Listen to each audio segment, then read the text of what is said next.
Gracias, Señor, por este privilegio tan maravilloso de disfrutar a estas alturas de nuestra vida de este mover genuino de Dios. A ti la gloria, Padre, en el nombre de Jesús. Amén y amén. Aleluya. Hermanos queridos, vivimos en una generación, en unos tiempos, como dijo la palabra de Dios, difíciles y peligrosos, donde la maldad se ha multiplicado de una manera tremenda, donde vemos que cosas que hoy en día son normales, en nuestra época eran auténticas aberraciones o barbaridades que incluso hasta te daba vergüenza mencionarlas o hablar de ellas. Y todo esto no es producto de la casualidad. El Señor Jesucristo nos dio muchísima información acerca de las cosas que iban a ocurrir en los postreros días, en los últimos tiempos. Y ya estamos viviendo en esos postreros días. Y el que no sienta en su corazón que estamos en la recta final de la historia de la iglesia es porque está ciego y su corazón tal vez se ha endurecido o se ha enfriado, vete tú a saber. El Señor Jesucristo dijo que la maldad se multiplicaría.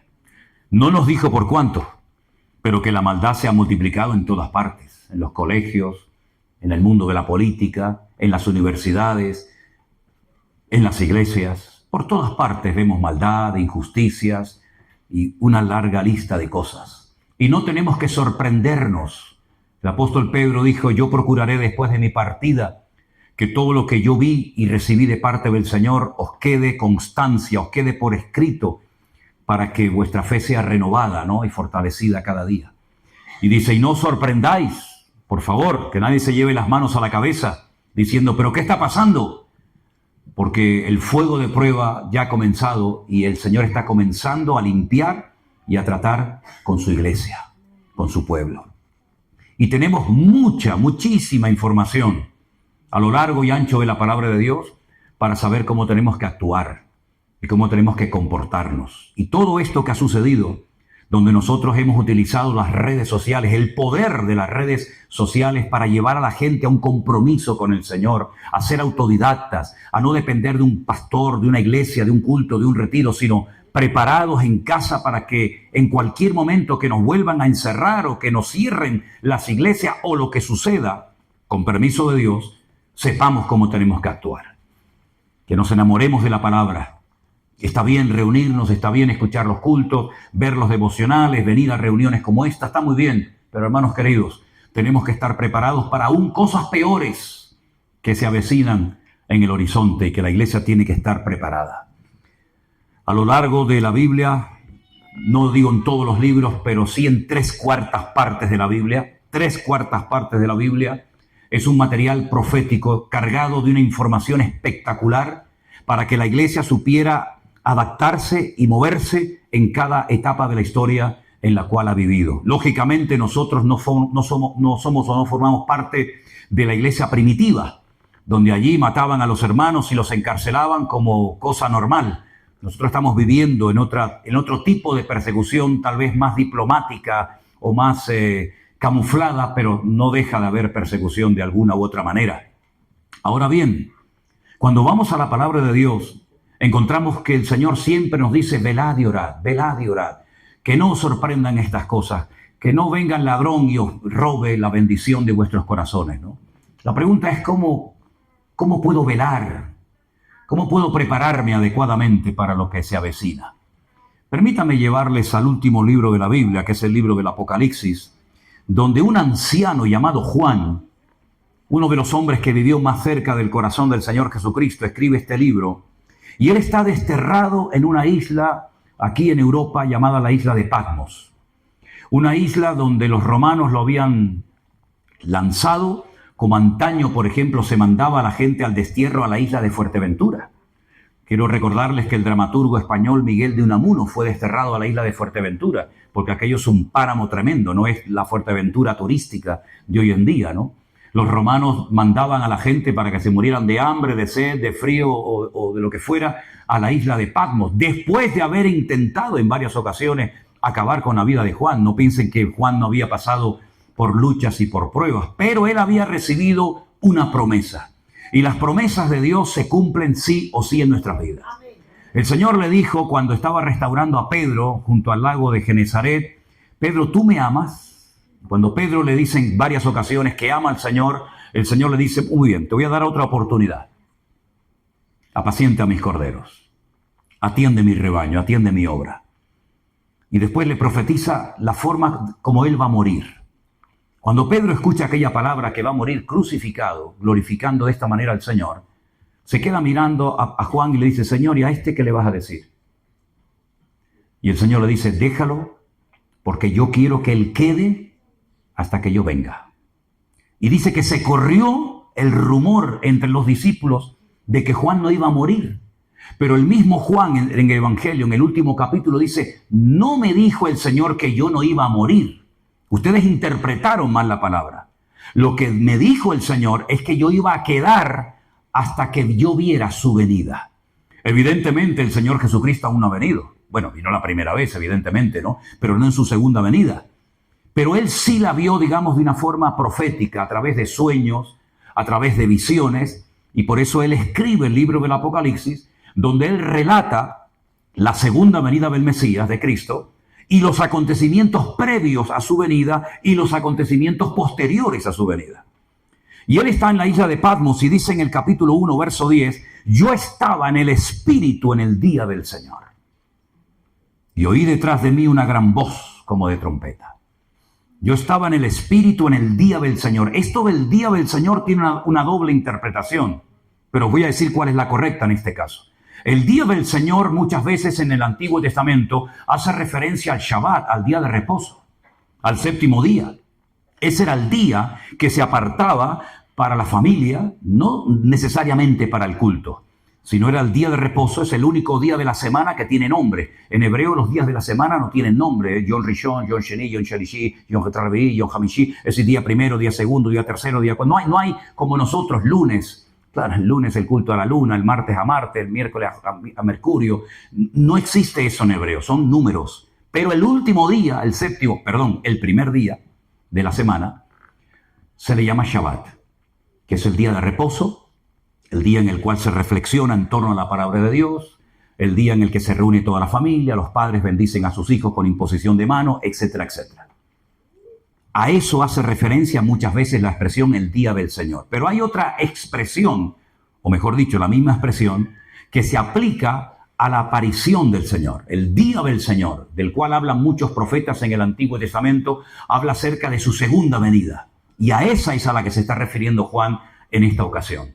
En el día del Señor, yo estaba en el Espíritu. Ahora, si os dais cuenta, en nuestras Biblias, la palabra Espíritu está con mayúscula.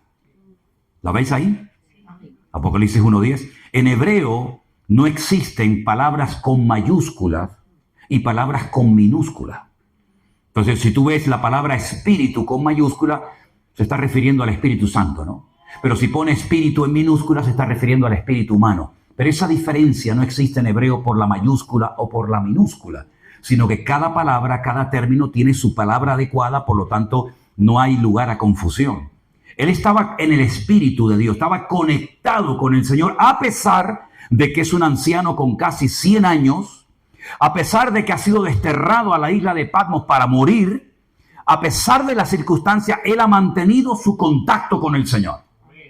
Él no está destrozado, él no está hundido, él no se está quejando, él está en el Espíritu, conectado con el Señor a pesar de la circunstancia, a pesar de la soledad, a pesar del frío, a pesar del hambre, a pesar de la avanzada edad que tiene, él está en sintonía con el Señor. Amén. Y entonces cuando uno está bien conectado con el Señor, da igual si tienes comida o no. Da igual si vives en Colombia, Perú, México, Corea del Norte o la China. Cuando tú estás conectado con el Señor te habla, el Señor te ministra, el Señor te bendice. Porque has estado en un ambiente cargado y pesado, pero tu comunión, tu relación con el Señor está intacta. Y por eso dice que él oye la voz de Dios. Él oye la voz del Señor. Y el Señor le dice algo muy interesante y le dice, mira, yo soy... Claro, date cuenta que el Nuevo Testamento ha sido traducido del griego. Pero el Señor no le hablaba griego a Juan, le hablaba en hebreo. Aquí dice, yo soy el alfa y el omega. El alfa y el omega es la primera y la última letra del abecedario griego. El Señor le dijo, yo soy Aleph Betav. Yo soy la Aleph y la Tav, la primera y la última letra. Pero bueno, yo soy el primero y el último. Escribe en un libro lo que ves. y envíalo a las 7 iglesias que están en Asia. Y le da el nombre de 7 congregaciones. Date cuenta que no se menciona la iglesia de Corinto, no se menciona la iglesia de los filipenses, no se menciona la iglesia de los colosenses o de los tesalonicenses. Pero el Señor le dice, lo que tú vas a escribir, yo quiero que lo lean en la iglesia de Éfeso, en la iglesia de Esmirna, de Pérgamo, de Tiatira, de Sardi, de Filadelfia y de Laodicea. ¿Es que no existían otras iglesias en aquella época? Claro que sí. Por supuesto que existían más iglesias. La famosa iglesia de Corinto, ¿no? La iglesia de, no sé, de Roma o la iglesia de Jerusalén. ¿Por qué el Señor escogió a estas y no a otras iglesias? Bueno, hay varias interpretaciones o varias aplicaciones. Algunos creen que evidentemente eran iglesias que existían en la realidad, pero pueden ser iglesias representativas de las 7 estratégicas del diablo para destruir al pueblo de Dios a lo largo de la historia. El enfriamiento, la pérdida de visión espiritual, la falsa doctrina, las falsas profecías, etcétera, etcétera. Si analizas, que no lo vamos a hacer porque no tenemos tiempo, pero si analizáramos una por una las iglesias que se mencionan en el libro del Apocalipsis, te vas a dar cuenta que no hay 2 iglesias iguales. Esto es como los hijos. Tú puedes tener 2, 3, 4, 5 hijos o más y te vas a dar cuenta que son del mismo padre, son de la misma madre, pero no hay 2 iguales. Uno es abierto y extrovertido, el otro es tímido y reservado, el otro le gusta la electrónica, al otro no le gusta nada. Es decir, te vas a dar cuenta de que las iglesias son casi en ese sentido como los hijos, ¿no? Aunque nosotros, yo doy muchas gracias al Señor que trabajamos con la mentalidad, y esto es algo muy importante que ustedes tienen que tener siempre en cuenta, nosotros trabajamos con la mentalidad de que somos una sola iglesia. Nos reunimos en diferentes lugares por cuestiones geográficas, ¿verdad? Pero somos una sola iglesia. La iglesia, yo no vengo aquí de visita, esta es mi iglesia. Yo soy el pastor de esta iglesia. Y cuando voy a Bruselas, yo voy a mi iglesia. Y cuando voy a Colombia, yo voy a mi iglesia. Y todos los pastores trabajamos con esa mentalidad. No, mi iglesia, mi culto, y aquí estamos bien, pero si la otra le va mal, pues allá ellos. No. Aquí trabajamos como una piña, y por eso Alberto se va ahora aquí, y Iván se va a la otra, y Anderson viene por acá, y Marco se va. ¿Por qué? Porque trabajamos con la mentalidad de ser una sola congregación, a pesar de que, lógicamente, nos reunimos en diferentes lugares. Faltaría más, ¿no? Pero, sin embargo, estas 7 iglesias, en cierto sentido, no solamente, nos hablan acerca de cómo el diablo va adaptando la estrategia según los tiempos, sino también vemos cómo el Señor se presenta y obra y habla en cada iglesia de una forma tal vez diferente a la anterior. Porque la forma como Juan ve al Señor nunca lo había visto así, nunca lo había visto con los pies bruñidos como el bronce, nunca. Juan nunca vio al Señor por ejemplo, con los ojos como llama de fuego, o con una túnica blanca que le llegaba hasta los pies con un cinto de oro a la cintura. Nunca oyó su voz como estruendo de muchas aguas, ¿verdad? Nunca cayó muerto ante su presencia. Es más, fue el único hombre que fue capaz de tener la libertad y la confianza de recostarse sobre su pecho. Cosa que hace Julie cuando tiene sueño en el coche, se recuesta sobre el pecho de Miriam, ¿no? ¿Verdad? Sin embargo, ahora cuando lo ve, dice, caí al suelo como muerto. Algo ha pasado. Ya no es ese Cristo, sencillo y humilde que vino en su primera venida. Ahora es un Cristo, un Mesías glorificado, con todo su poder y con toda su gloria. Y Juan, cuando lo ve, dice, caí como muerto a sus pies, pero el Señor puso su diestra sobre mí y me dijo algo tan bonito, ¿no? Algo que tenemos que escuchar y repetir habitualmente en nuestras vidas. No temas. No tengas miedo, Juan. No pasa nada. Todo está bajo control. Cuando tú estés pasando un problema en tu matrimonio, el Señor te dice, no temas. Tranquila. Cuando estés pasando un problema grave con tu hijo, con tu hija, no tengas miedo. Cuando estés enfermo y te digan, amigo, te ha tocado esto, no tengas miedo. Porque el miedo paraliza. El miedo no es fruto del Espíritu de Dios. El miedo fue lo que hizo que Adán se ocultara de Dios. Tremendo, ¿no? Antes hablaban, eran amigos, paseaban por el huerto del Edén, y ahora el Señor le habla, él oye la voz y le dice el Señor, Adán, Adán, ¿dónde estás? Le dice, Señor, es que oí tu voz, tuve miedo y me escondí. ¿Y por qué? Dice, porque estoy desnudo. Siempre has estado desnudo. Yo no te vestí con zapatillas Nike no te puse ropa ni zapatos, ni... Siempre has estado desnudo. ¿De dónde viene ahora el miedo? Pero no se refería a una desnudez física, ¿no? Sino estoy sin argumento, Señor. No sé qué decirte. Y entonces, ¿qué es lo que hace? Pues lo que suelen hacer muchas personas. Es que yo he caído, yo estoy desanimado, yo estoy mal, no porque yo quiera estar así, sino por culpa de esta. Ah, ya. ¿Y a ti qué te pasa, Eva? Y dice, no, es que fue Satanás. Y siempre tratamos de buscar a un chivo expiatorio, ¿no? Sea a nivel político, a nivel espiritual. Siempre parece que yo soy la víctima de alguien o de algo. No me aman, no me llamaron, no me escribieron, el pastor, Dios, el diablo, el frío, el calor. Siempre parece que tenemos que buscar a un chivo expiatorio para justificar nuestros errores y nuestras carencias, ¿no?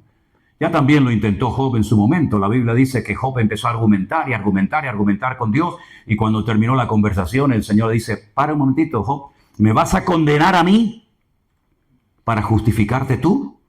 ¿Dónde estabas tú cuando yo creé los vientos y le puse y creé la tierra y esto y lo otro, ¿no?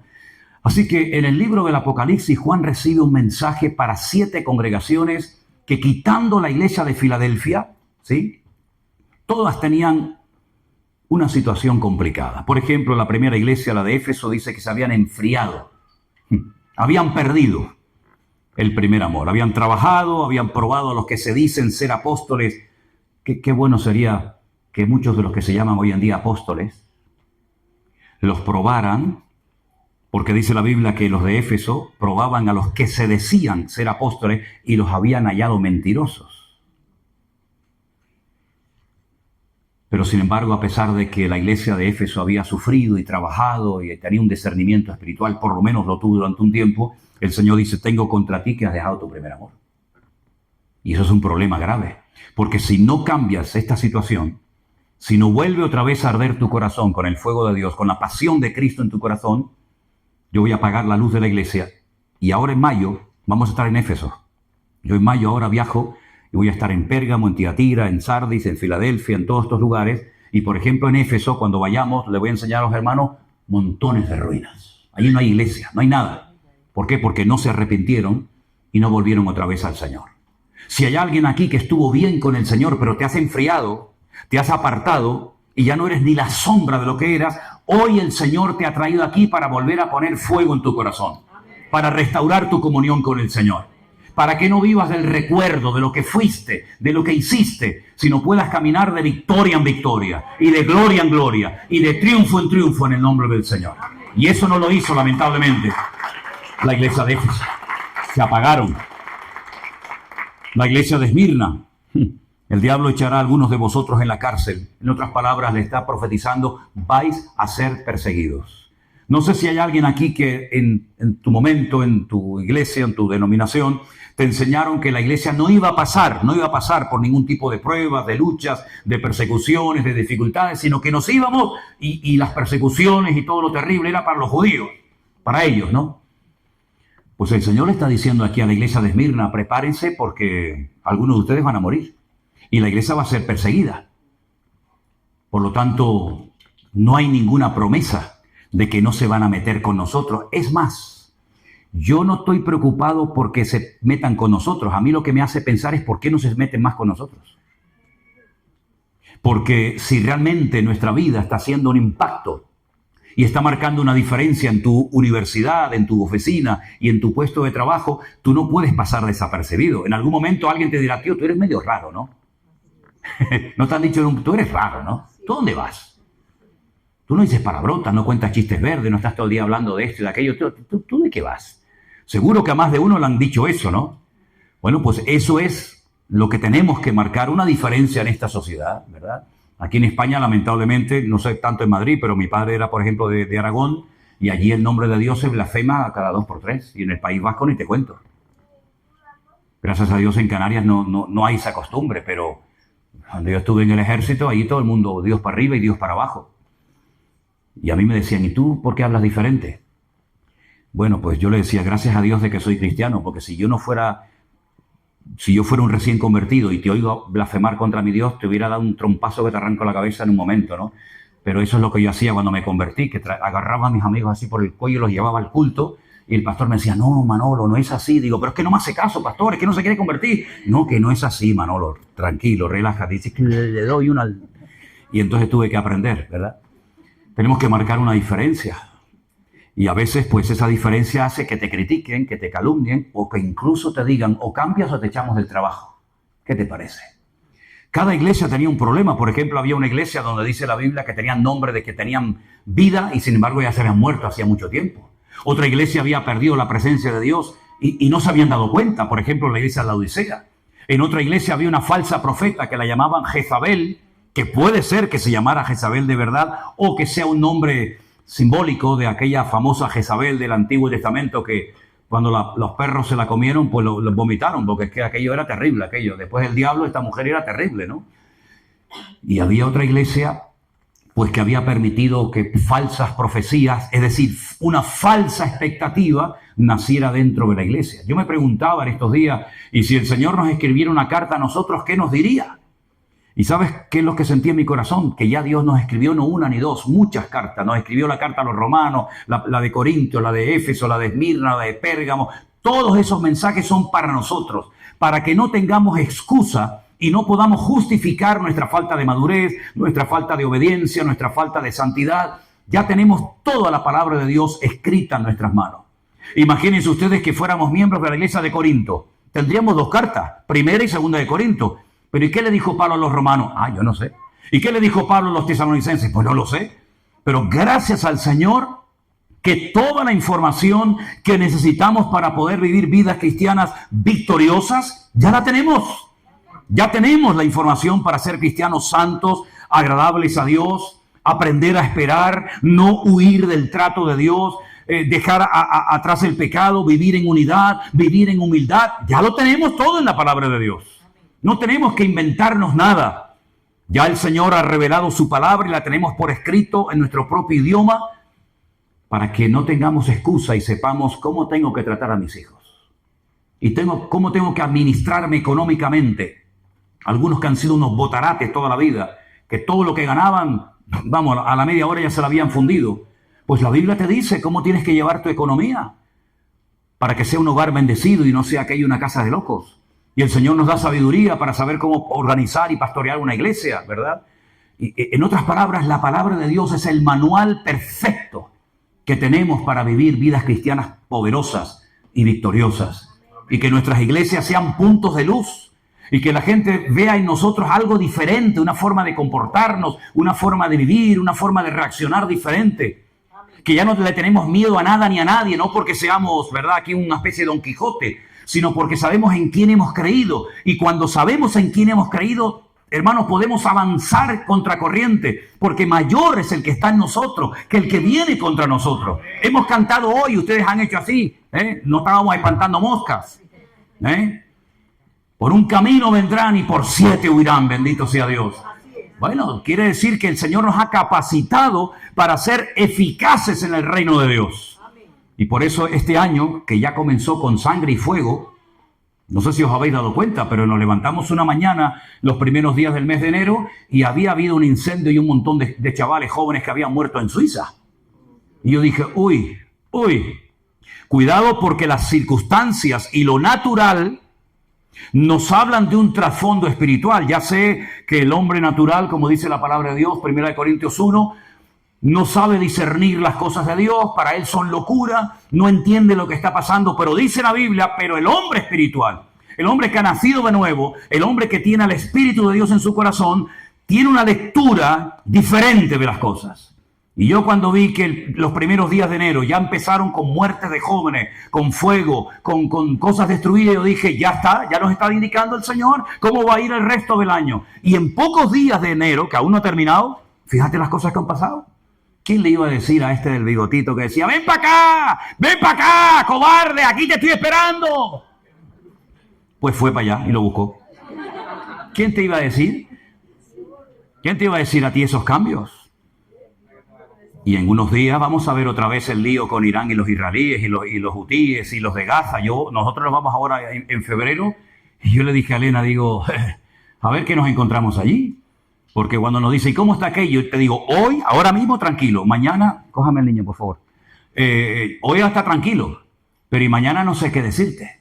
Porque el mundo está tan cambiando, tan cambiante. Anoche oí que los huevos han subido un 35%. Ya no se puede comer ni huevo frito, ni tortillas se pueden comer. Y esto no ha hecho más que empezar. Y vamos a ver cómo el mundo va a ir de mal en peor. Y si alguien piensa que todo se va a arreglar, olvídate. La España que ustedes conocen ahora, los que han venido de Perú, de México, de Honduras, de Guatemala o de donde sea, la España que ustedes conocen ahora no tiene nada que ver con la España que nos encontramos en 1971 cuando nosotros vinimos de Caracas, Venezuela. No tiene nada que ver. Absolutamente nada que ver. Cuando pasaba la policía por la calle, amigo, te entraba diarrea. Hoy en día hay una falta de respeto total y absoluta. Yo me crié aquí en España en los salesianos, en Venezuela en los maristas, y cuando los curas me zumbaban, iba a la casa y le decía a mi padre: papá, el cura me pegó, y me decía: algo malo habrás hecho. Y encima cobraba también del viejo. Y entonces me daba un papel dentro de un sobre y decía así literalmente: con este, carta blanca. Y yo le daba al cura el papel de mi padre: con este, conmigo, carta blanca. Me dieron hasta en el carnet de identidad los curas. Por todos lados me dieron. Por arriba, por abajo, por la cabeza, por aquí, por allá, por todos los lados. Dile a tu padre hoy en día que el maestro te ha dicho algo, que cuelgues el teléfono, que prestes atención y que ni se le ocurra tocarte. Va el padre y le mete una paliza al profesor.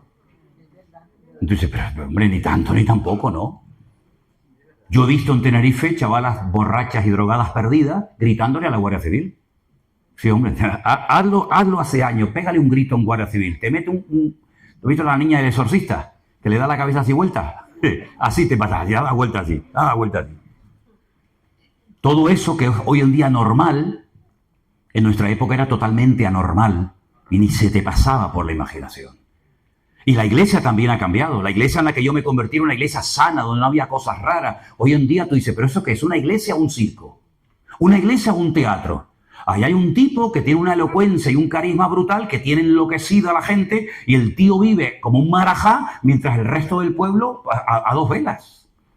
Y eso en mi época no existía. Sin embargo, hoy en día hay hermanos que han salido arruinados, heridos y maltratados de iglesias cristianas evangélicas. ¿Y cómo se come eso? Nosotros tenemos en nuestro ministerio gente que llevaba 10, 15, 20 y hasta una hermana que llevaba 40 años sin congregarse en ninguna iglesia, de lo mal que la mujer lo había pasado. Entonces el Señor está haciendo algo bonito, algo nuevo, está trayendo restauración, está trayendo ilusión, está trayendo ganas de leer, de estudiar, de escudriñar las Escrituras. Y cuando uno se mete en el libro de Apocalipsis, tú te das cuenta de que todo esto es simplemente el principio de dolores. Y lo bueno de todo esto es lo malo que se va a poner todo. Lo bueno de todo esto es lo malo que se va a poner todo. Y solamente el hombre va a tener una vía de escape. Como solamente tenía una ventana el arca de Noé. El arca de Noé no era como esos barcos de lujo que hoy en día tienen balcones. ¿Has visto esos cruceros? Allí en Canarias constantemente están llegando cruceros de lujo y ya no tienen el ojo de buey, la ventanita redonda. Ahora tienen un balcón para ellos solos. Es una pasada, unos barcos impresionantes, ¿no? Pero el arca de Noé no tenía tantas ventanas ni balcones, tenía una sola, arriba. Para que el hombre aprendiera a mirar solamente a Dios. Alzaré mis ojos a los montes. ¿De dónde vendrá mi socorro? Mi socorro viene del Señor, ¿verdad? Si habéis resucitado con Cristo, poner la mira en las cosas de arriba, no en las de la tierra. Y eso es lo que nos ha venido hablando y enseñando el Señor en estos últimos tiempos. Que el único al que podemos agarrarnos y fiarnos y la promesa se cumple sí o sí, es la promesa que nos hace nuestro Dios. El Señor le dijo a Juan que él no moriría hasta que viera su venida y la vio y la escribió. Aquí lo tenemos en el libro de Apocalipsis. ¿Dónde va a venir? Sabemos el lugar, ¿sí o no? Zacarías capítulo 14. Dice la Biblia que el Señor Jesús pondrá sus pies en aquel día sobre el monte de los olivos. ¿Cuántas veces hemos estado en ese monte, Dios mío? Enseñándoles a los hermanos toda Jerusalén, dónde se ahorcó Judas, dónde está el valle de los huesos secos, dónde entró Jesús triunfalmente en Jerusalén. Pues ese monte, dice la Biblia, que cuando Él venga con poder y gloria, y todo ojo le verá, y toda rodilla se doblará, se partirá por la mitad de ese monte, y se hará un valle gigantesco, y de su interior saldrán ríos de agua viva, que entrarán, ¿verdad? Unos en el mar Mediterráneo, y otros en el mar Muerto, y cobrarán una vida espectacular. El lugar lo sabemos. Lógicamente el día y la hora no lo sabemos, pero sí tenemos multitud de señales que nos están hablando de la proximidad del cumplimiento de la palabra de Dios. Mira, ahora dentro de poco, ustedes saben que Israel es un país muy chiquitín, mucho más pequeño que cualquier provincia de España. Pues ese es el ojo del huracán, es el epicentro, ¿no? Todo lo que ocurre allí de alguna u otra manera siempre repercute en muchas áreas de la vida. Ahora se van a celebrar elecciones en Israel y probablemente, esto se está grabando y ahí queda, ¿no? Probablemente gane un hombre, no recuerdo en este momento su nombre, pero el candidato que probablemente vuelva a ganar las próximas elecciones en Israel es un hombre que en su programa electoral ya lo ha dicho claramente, ¿eh? Ya ha ido a saco, al grano, para que no haya ningún tipo de duda. Si yo gano las elecciones, lo primero que voy a hacer es reconstruir el tercer templo en Jerusalén. Hala, tócate las narices. ¿Qué te parece, amigo? Así. Dice, ¿qué es eso? ¿Saben lo que significa reconstruir el templo de Jerusalén? ¿Y dónde se va a reconstruir ese templo?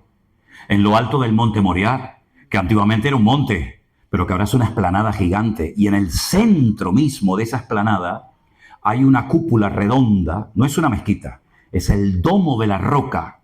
Debajo de esa cúpula de oro hay una roca gigantesca, enorme, que fue el altar que utilizó Abraham para sacrificar a su hijo Isaac. No a Ismael, como dicen ellos, sino a Isaac.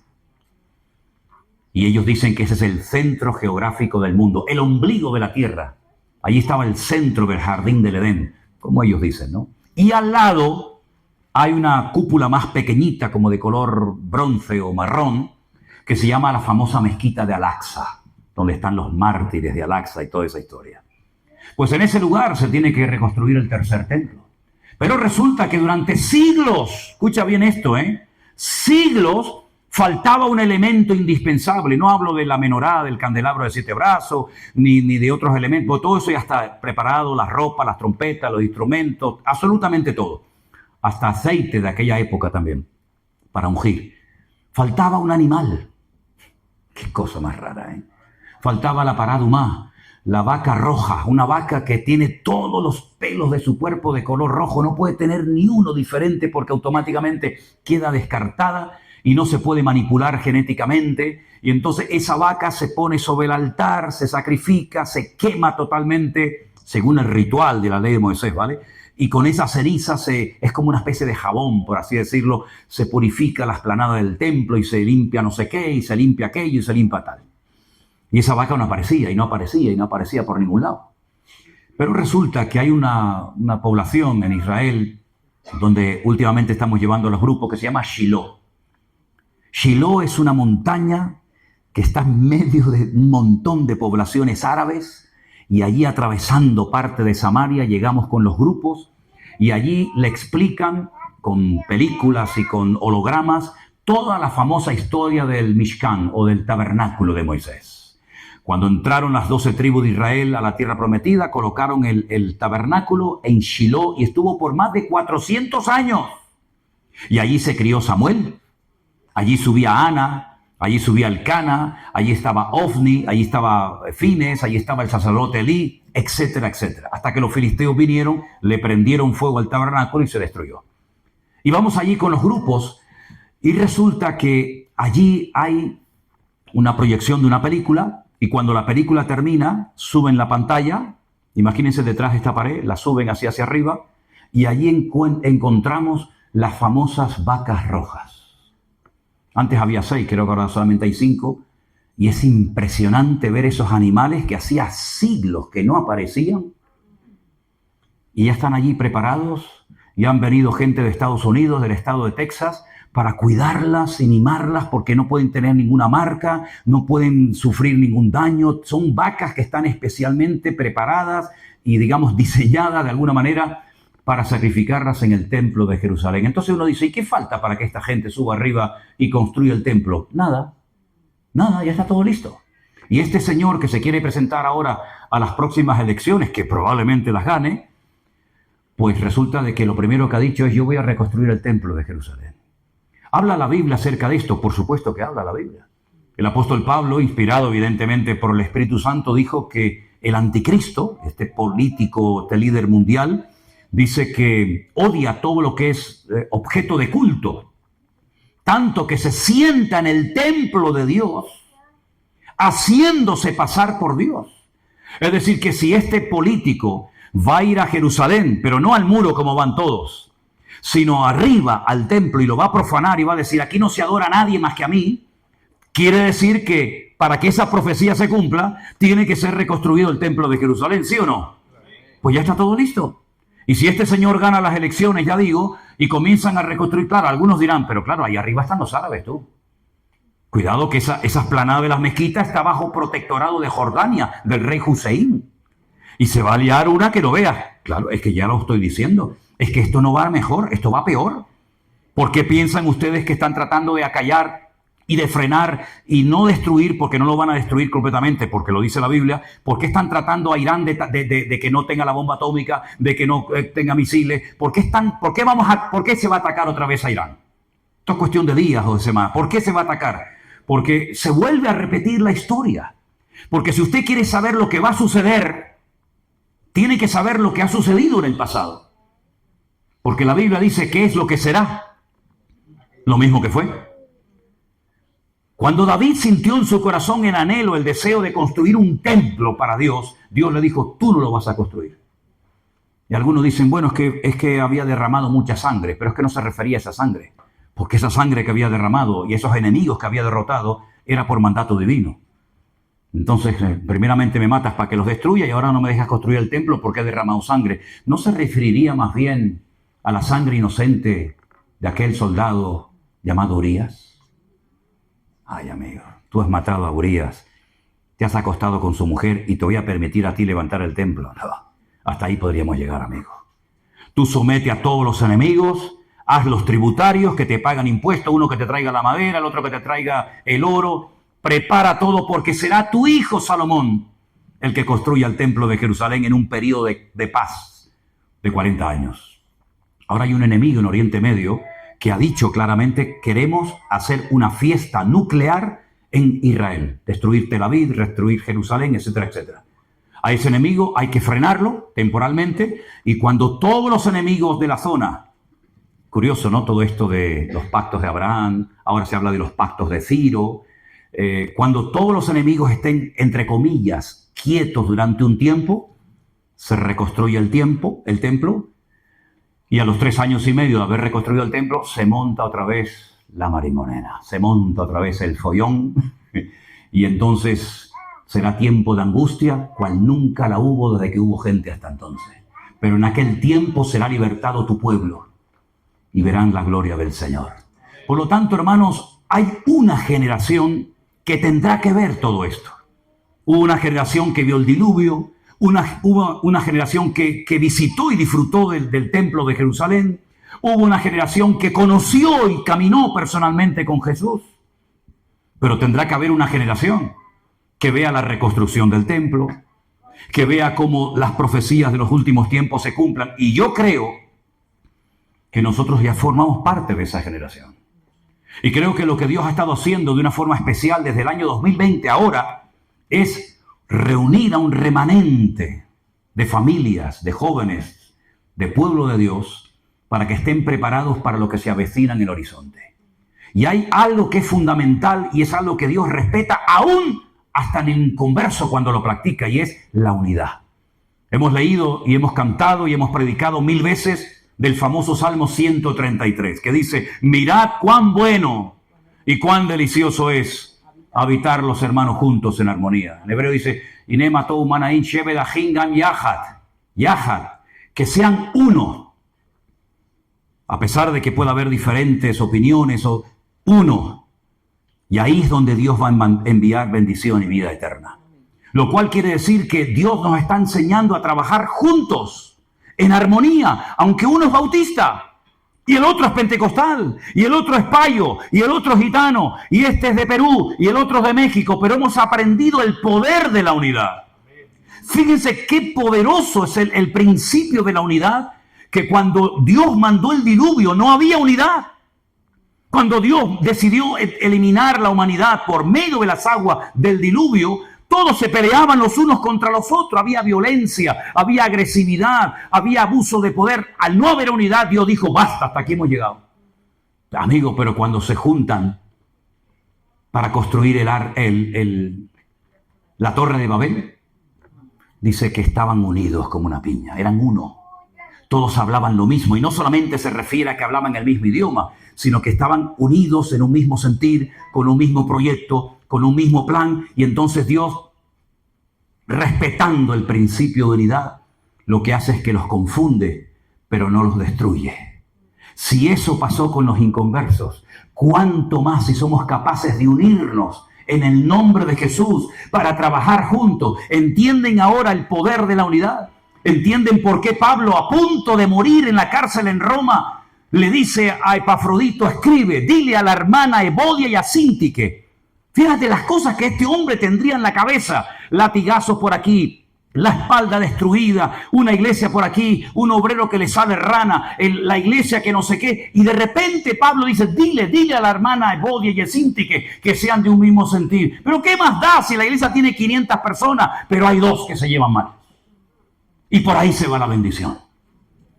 Date cuenta lo importante que tú eres para mantener la unidad de la iglesia. Que tú puedes aportar bendición o puedes ser un desastre aquí adentro. Y yo voy a pelear con todas mis fuerzas, con uñas y dientes, hasta que Dios me dé fuerza para tener a esta iglesia y este ministerio unido. Y que nadie asome la cabeza, sino solamente el Rey de Reyes y el Señor de los Señores. Porque Dios bendice la unidad del pueblo de Dios. ¿Cuántos dicen amén? Aleluya. Así que peleemos por la unidad. Dice la Biblia, en cuanto dependa de vosotros, y mucho depende de ti, en cuanto dependa de ti, mantener la unidad en el vínculo de la paz. Porque ¿sabes qué? El que atenta contra la unidad y la paz de la iglesia es un terrorista espiritual. Es una persona que viene a atentar contra el cuerpo de Cristo, y eso es algo tremendamente sagrado. Por eso la palabra del Señor nos enseña que la unidad que produce el Espíritu, no nosotros, la unidad la produce el Señor. Tú y yo, cada uno de ustedes, somos responsables de mantener esa unidad. Y a veces en el cuerpo hay que operar. A mí me han operado 5 veces, Yo he estado 5 veces encima de la mesa de un quirófano. Y a veces hay que estirpar. Y a veces hay que cortar. Y el Señor dijo, más vale entrar con un ojo al cielo que no entrar teniendo los 2. Y más vale entrar con una mano que teniendo las 2 y al final te vas al infierno. Entonces, a veces el Señor tiene que intervenir. Por eso, si me permiten, ustedes tienen tiempo, ¿no? ¿Sí? Yo pregunté a Miguel, ¿cuánto tiempo tenemos aquí? Me dijo, indefinido.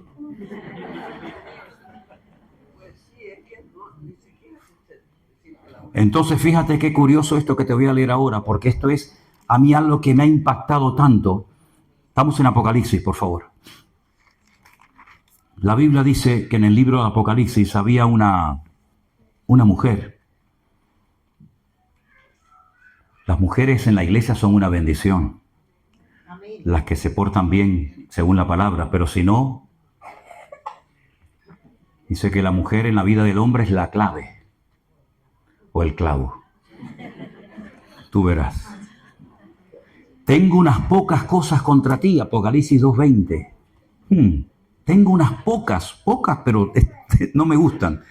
Primero, que toleras que esa mujer, Jezabel, que se dice, no es que lo sea, ella dice que es profetisa, enseña y seduzca a mis siervos a fornicar y a comer cosas sacrificadas a los ídolos. Déjame aquí, porque fíjate, enseñe y seduzca, ¿a quién? A mis siervos, ¿a qué? A fornicar, sí, son relaciones sexuales prohibidas, y a comer cosas sacrificadas a los ídolos. Vale, lo puedes quitar ya. Mira, llegó un momento que la iglesia comenzó a crecer y a crecer y a crecer, pero se convertían más gentiles que judíos. Y las costumbres de los gentiles eran y son totalmente diferentes a las costumbres de los judíos. Y comenzó el choque cultural en la iglesia. Ay, es que en mi país no se hace eso, y en mi país no se hace lo otro, y empezaron los problemas dentro de la iglesia. ¿Cuál fue la solución o el remedio para solucionar el follón en las iglesias? vamos a reunirnos todos los apóstoles y el liderazgo de la iglesia en Jerusalén en un concilio, famoso concilio de Jerusalén. Hechos capítulo 15. Allí está Pablo, Santiago, Pedro, etc. Y después de mucho debatir y después de mucho hablar, oye, mira que se están convirtiendo muchos gentiles, resulta que esta gente se va a la carnicería y ha comprado chuletas, pero es que el dueño de la carnicería no es cristiano, tampoco es judío. Y resulta que para matar dos pájaros de un tiro, el tío lo que ha hecho es coger la vaca, se la presenta, la sacrifica a Baal, queda bien con su Dios, luego la cortan tiras y la vende al público. Y los gentiles vienen, compran esa carne y están comiendo carnes que han sido previamente sacrificadas a los ídolos. Y los judíos dicen, eso no se puede, eso es un delito terrible. Y el otro decía, pues estaban riquísimas tú, las chuletas estaban de perla. Y uno y otro, y dice, no, esto no puede ser esto. Nos estamos peleando por la comida, pero ¿esto qué cosa es? Entonces dicen, miren, le ha parecido bien al Espíritu de Dios, al Espíritu Santo y a nosotros, que escribamos unas cartas y las mandemos por todas las iglesias diciéndoles que para no ofender, para no herir la débil conciencia de algunos hermanos, díganle a los hermanos que no coman carne sacrificada a los ídolos, ni cosas que tengan sangre, ni nada de eso. No estoy hablando del Antiguo Testamento, estoy hablando del Nuevo Testamento, Hechos capítulo 15. Entonces, de esta manera vamos a evitar que las iglesias se peleen, que los hermanos se enfrenten por la comida, que es una vergüenza. Entonces, las cartas se escribieron, llegaban a las iglesias, hermano, mira, a partir de hoy, las medidas de régimen interno de la obra son estas, y perfecto. Pero ahora llega esta señora, llega Jezabel, en la iglesia de Tiatira y dice, no, de eso nada. Esto es lo que han decidido los pastores, los apóstoles en Jerusalén. Pero yo voy a enseñar que se puede fornicar, relaciones sexuales fuera del contexto que Dios ha establecido, y además vamos a comer todos carne sacrificada a los ídolos. Y el pastor de la iglesia se lo permitía. Es decir, que si me permiten, el pastor de la iglesia era un pelele. Permitía y además que esta señora, ella decía que era profetisa. Miren, hermanos, yo no sé ustedes, pero cuánto daño han hecho los falsos profetas y las falsas profecías dentro del cuerpo de Cristo. No es que me dijo el hermano que lo vendiera todo y que me fuera a África de misionero. ¿Quién te lo dijo? No, un profeta que vino a mi iglesia. ¿Te lo dijo Dios? No, entonces no vendas nada ni te vayas a África. Vete a Móstoles a repartir folletos.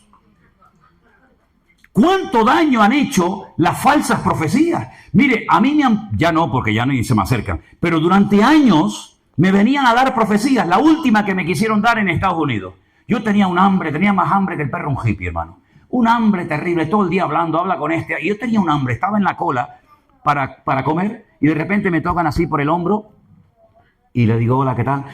El Señor te dice, no, digo, mira, para un momento, hermana, para un momento, mira, escúchame una cosa. Si el Señor, mi Dios y mi Señor, me tiene que decir algo, me lo va a decir a mí, ¿vale?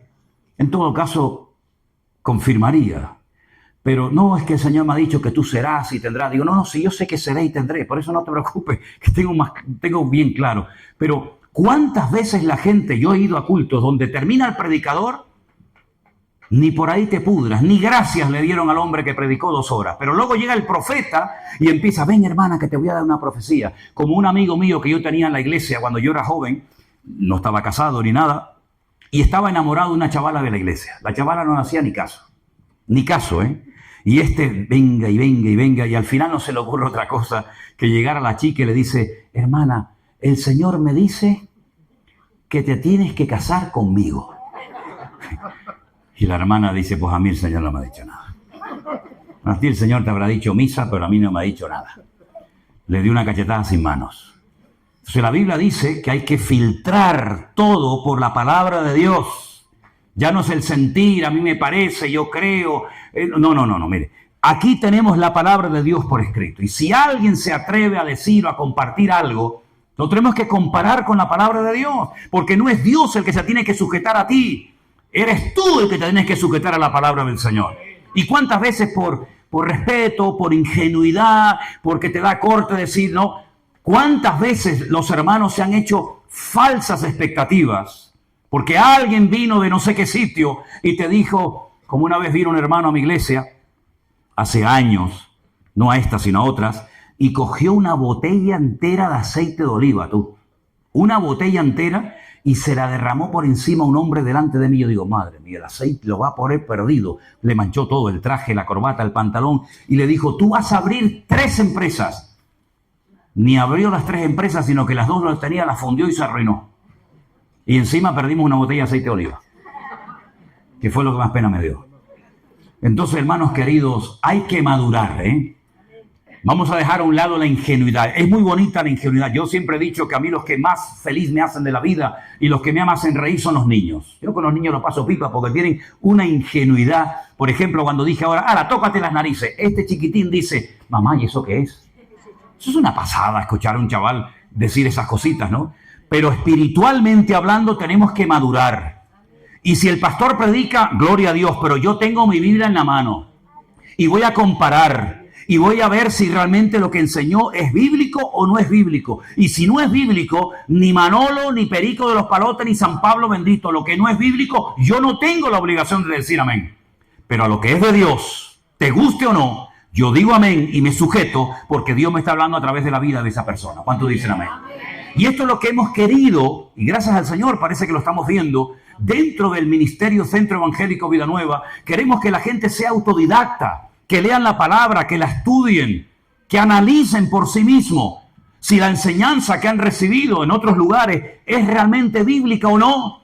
Me pasó una vez en Milán, en Italia, predicando. Se me acercó una hermana y me dijo, hicimos un culto unido con varias iglesias, y se me acercó esta hermana de otra congregación y me dice, pastor, el domingo pasado en la iglesia mía pasó algo y yo no estoy de acuerdo con lo que... Y digo, a ver, y me dice, el pastor sintió en su corazón acostarse en la plataforma, acostarse. Y dijo, hermano, yo he sentido, claro, después empieza que si el versículo para arriba, tal, es la manipulación típica, ¿no? Yo he sentido que me tienen que tapar con billetes. Yo lo hubiera tapado, pero de piedras. A ver si me entienden. Pero digo, taparme con billetes. Y entonces dice que la gente pasaba y le pone, claro, el billetito para que no se caiga, tal. Y entonces le digo, pero una pregunta, usted eso lo vio mal. Dice, sí, sí. Digo, pero usted también pasó, ¿verdad? Cuando te dicen, cuidado. Cuando tú le dices a un hijo, ¿fuiste? Papá, ya está, ya fuiste. Me dice, Digo, tú también pusiste el billetito, ¿no? Entonces, ¿qué vienes a hablarme? Vienes a hablarme de lo mal que se hizo, pero tú estás allí. ¿Tú tienes algún cargo en la iglesia? Le dije. Sí, yo soy líder de no sé qué. Digo, claro, por eso no te vas de la iglesia. Porque te gusta la poltrona, como a don Peter, el que tenemos aquí en España, que no se va ni con agua caliente este tío. Te gusta a ti el rollo, Pero ahora vienes largando de que el pastor no sé qué, no sé cuánto. Sal corriendo inmediatamente de ese antro, porque tú eres copartícipe de esa barbaridad que allí se ha cometido. Y la mujer me hizo caso y salió, ¿sabes? Pero ¿cuántas veces vemos algo incorrecto y como que nos da reparo, ¿no? Si usted está viendo algo que no es bíblico, que no es correcto, se ha salido de la palabra, se ha salido del orden bíblico, se toleran como esta del libro de Apocalipsis, que predicaba cosas ridículas y encima las quería justificar diciendo que era una profeta. Si usted se queda, usted se hace copartícipe de esa barbaridad, de ese disparate que ahí se está enseñando. Y tiempo de ponernos los pantalones largos, hermanos. Pablo dijo, cuando yo era niño, pues yo hablaba como un niño. Yo actuaba, pensaba y actuaba en la vida como un niño, mas cuando ya fui hombre, dejé lo que era de niño. Entonces nosotros decimos, hermano, ¿cuánto tiempo lleva usted en la iglesia? O en las iglesias, porque hay algunos que le van a faltar iglesia, porque han estado ya en todas. Ya es tiempo de madurar. Ya es tiempo de decir, esto no es bíblico. Esto no está por ninguna parte. Esto no tiene ni pies ni cabeza. No, es que lo enseñó el pastor, como si lo predica el Susan Corda, a mí me da igual. Esto no está en la palabra de Dios. Entonces, hermanos, nosotros queremos que la gente crezca, que la gente madure, y que la gente cuando abra la palabra de Dios, oren y le digan, Señor, ilumíname con tu palabra. Y si tiene alguna duda, pregunte. Pero por favor, si usted es miembro de alguna congregación, de algún ministerio, de alguna denominación, y usted ve que hace años que ya la palabra ni se toca, sino venga anécdotas, venga testimonios, venga chistes, venga esto y venga aquello, hermano, tiene que orar seriamente al Señor y preguntarse qué rayo está haciendo usted en un lugar donde Cristo no es el centro. Y permítame decirles, y termino, que hay una iglesia, no hablo del pueblo de Israel, donde Dios dice un día que le mostró a Ezequiel que quitaba su gloria del templo, ¿no? Sino hay una iglesia, que es la última, que le dice el Señor, yo conozco tus obras, Apocalipsis 3, verso 15, conozco tus obras, ya no eres ni frío ni caliente. Ojalá fuera frío o caliente, pero por cuanto eres tibio y no frío ni caliente, te vomitaré de mi boca. Nunca se había escuchado esa expresión en la Biblia, ¿no? Dios vomitando al tibio. Porque tú dices, yo soy rico. Mira lo que decía la iglesia, escucha esto. Yo soy rico, me he enriquecido, de ninguna cosa tengo necesidad y tú no sabes qué eres. Escucha, desventurado, miserable, pobre, ciego y desnudo. 5 cosas que le dice el Señor a la iglesia que seguramente le habrán chocado. Y dice, ¿cómo? Si somos ricos no nos hace falta de nada. Que no, miserables, pobres, ciegos, desnudos, desventurados. Por tanto, yo te aconsejo que de mí compres oro refinado en fuego, que es tipo de la fe, vestiduras blancas, la justicia de Dios, la santidad, para que no se descubra la vergüenza de tu desnudez. Y ahora, más adelante, le dice algo impresionante. Yo reprendo, castigo a todos los que amo. Eso es bonito, ¿no? Que Dios nos reprenda, que Dios nos hable. Porque aquí yo estoy a la puerta. A la puerta, no había entrado, estaba a la puerta. Esto es metafóricamente, se sobreentiende, ¿vale? Yo estoy a la puerta y llamo. Si alguno oye mi voz y abre la puerta, entraré a él, cenaré con él y él conmigo. Amén. Ustedes imagínense que empezamos el culto de hoy, presentamos a los pastores nuevos, cantamos, dentro de un rato levantaremos seguramente una ofrenda, una predicación. Imagínense que el Señor no hubiera estado en este culto con nosotros en esta mañana. ¿A quién le cantamos entonces? ¿A quién? ¿A mí? Como hay una secta por ahí que le cantan al apóstol, le cantan al pastor. Fíjate tú. ¿Qué vamos a cantarle aquí? ¿A quién le vamos a cantar? Pues eso es lo que pasó en la iglesia de la Odisea. Aquí estoy a la puerta y estoy llamando. Y es que no se enteran. ¿Qué estáis haciendo ahí adentro? ¿A quién estáis adorando? ¿A quién estáis cantando? Estoy a la puerta. Si alguno por ahí adentro todavía le queda un mínimo de sensibilidad, pues que abra la puerta y entraré. No dice a la iglesia, entraré a él, cenaré con él y él conmigo. ¿Cómo es posible que una iglesia entera, en peso, hayan perdido la presencia del Señor y ninguno se dio cuenta, ni siquiera el pastor? No sé a lo que estaban jugando, yo no sé a lo que estaban jugando allá adentro. Pero lo que está bien claro es que perdieron lo más importante que tiene una iglesia. Lo más importante no son los micrófonos, el teclado, el piano, la guitarra, no. Lo más importante es la presencia de Dios. Sin la presencia de Dios no pasa nada. Cantamos a capela, cantamos sin guitarra. Yo estuve en Cuba y entré un día en una población. ¿Hay algún cubano aquí? Bueno, estoy claro. Yo entré en San Miguel de Padrón. Ya, es que yo voy a donde nadie quiere ir, amigo. ¿Qué te parece? Ahí fui yo a San Miguel de Padrón a jugarme el cuello. Allí estuve yo a las 6 de la tarde predicando la palabra y salí a las 8 de la mañana al día siguiente. ¿Qué te parece? La única vez que me ha pasado, ¿eh? Y ya el pastor dijo, vamos a dejarlo ya porque vamos a matar a este hombre, me dijo. Entré a las 6 de la tarde y seguí hablando y hablando y cantando y hablando y cantando y predicando y terminaba y la gente en los bancos hacía más. Una pasada. Aquello fue increíble lo que pasó en aquella iglesia. ¿Y saben con qué tocaban? Claro, no era una batería de estas electrónicas, con latas, hermanos, con latas y palos. Pero la gloria que había allá adentro, ya me hubiera gustado a mí esta mañana que hubiera esa gloria aquí en este culto. Con latas, con palos, sin micrófono, ahí a capela, venga, un calor que hacía allá adentro. Sudábamos y venga agua, y me traían el guarapo ese de las cañas, y venga guarapo. Yo decía, de un momento a otro me va a dar un coma aquí, de un momento a otro, ¿no? ¿Qué te parece, amigo? Podemos cantar a capela, sin micrófono, sin guitarra, sentados en el suelo, no pasa nada, pero sin la gloria de Dios no se puede vivir, mi querido hermano. Y esto fue lo que le pasó a la iglesia de la Odisea. Se fue el Señor de la iglesia, tal vez no le hacían caso. Yo digo, y es una opinión personal, ya esto no es Biblia, es una opinión de Manolo Sierra. Yo creo que hay sitios donde ya el Señor no quiere estar. Sinceramente te lo digo, Yo creo que hay sitios donde Dios está comodísimo. El Señor está a gusto y dice, yo quiero estar con ese pueblo, con esa gente.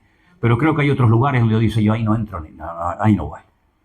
No, porque yo no soy el protagonista, yo no soy el invitado de honor, yo soy uno más. Y ya tienen todo tan estructurado, tienen el programa tan hecho, que aunque yo quiera decir algo no me dejan, porque ya la iglesia no es mía, la iglesia es de don fulano de tal o del apóstol, vete tú a saber de quién, ¿no? Que nunca nos pase eso a nosotros como familia, como ministerio, como iglesia, que perdamos la presencia del Señor y no nos hemos dado cuenta. Es que ya le pasó a Saúl, ya le pasó a Sansón y ya le pasó a la iglesia de la Odisea. Perdieron la gloria del Señor y no se habían dado cuenta. Entonces, ¿qué es lo que hay que hacer? Hermanos, parar y decir, hermano, ¿qué me está pasando? Ya no siento la presencia del Señor, ya no tengo ganas de leer la palabra, no tengo ganas de congregarme con otros hermanos, me siento raro en todos los lugares, no me ubico en ningún sitio. Hermano, ¿estás enfermo? ¿Estás enfermo? Cuando dice la palabra de Dios que donde hay 2 o 3 reunidos, hermanos, ¿qué dice la Biblia? Ahí estoy en medio de ellos.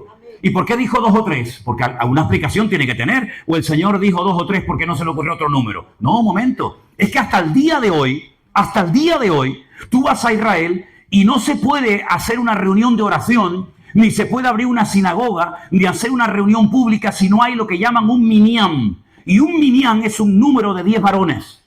Puede haber 1000 mujeres, pero no hay minyan. El minyan son 10 varones. Y cuando hay 10 varones, se puede abrir una sinagoga, se pueden hacer ceremonias, etcétera, etcétera. No hay minyan, no hay nada. Por eso Pablo se fue al río a la oración con Lidia y con todas aquellas mujeres, porque no había sinagoga donde él fue, porque no había 10 varones. Y ahora Jesús, que es judío, que sabe ese rollo que se han inventado los rabinos, les dice 10. Con que haya 2, yo estoy allí.